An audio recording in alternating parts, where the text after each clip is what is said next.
जेके TV Leeds के साथ मैं हूं इफ्तिखार चौधरी। आज दुनिया भर की तरह बरतानिया में भी ईद उल फितर बनाई जा रही है। बरतानवी हुकूमत ने कोविड-19 पर बड़ी हद तक कंट्रोल कर लिया है।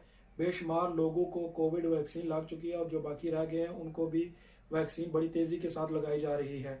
इसके बावजूद बरतानवी हुकूमत मुताद है कि ये वायरस दोबारा से लोगों में स्प्रेड ना हो। लॉकडाउन में कुछ नरमी की गई है, लेकिन अब भी कुछ रिस्ट्रिक्शन बाकी हैं जिन पर हुकूमत पाबंदी करवा रही है। बरतानिया में आज हज़ारों लोगों ने नमाज ईद उल फितर अदा की।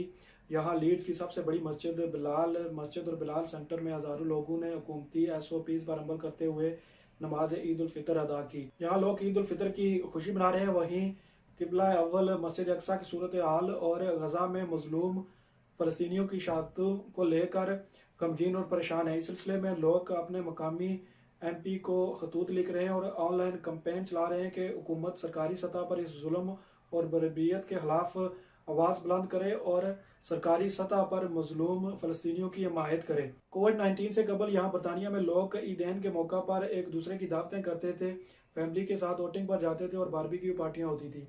लेकिन कोविड के बाद से ये रूटीन मुतासर हुई है। पिछले साल की निस्बत इस साल हुकूमत ने लॉकडाउन में नरमी की है, जिसके बाद आउटडोर गैदरिंग की इजाज़त दी गई है और उम्मीद है कि ईद उल अज़हा तक लॉकडाउन मुकम्मल तौर पर ख़त्म हो जाएगा और बरतानिया में लोग ईद रूटीन के मुताबिक बना सकेंगे। नमाज ईद की अदायगी के साथ अक्सर लोग अपने उन प्यारों के पास ज़रूर हाज़िरी देते हैं जो इस दुनिया को छोड़कर अपनी आखिरी मंजिल को पहुंच चुके हैं। आज से 3 साल कबल जब मैं बरतानिया आया तो यहाँ इस कब्रिस्तान में सिर्फ चंद कब्रें मौजूद थी, लेकिन अब यहाँ पर सैकड़ों नई कब्रें बन चुकी हैं, जो कि ये पैगाम दे रही हैं कि हम इंसानों का अपनी आखिरी मंजिल की जानब कितनी तेज़ी के साथ सफ़र जारी है।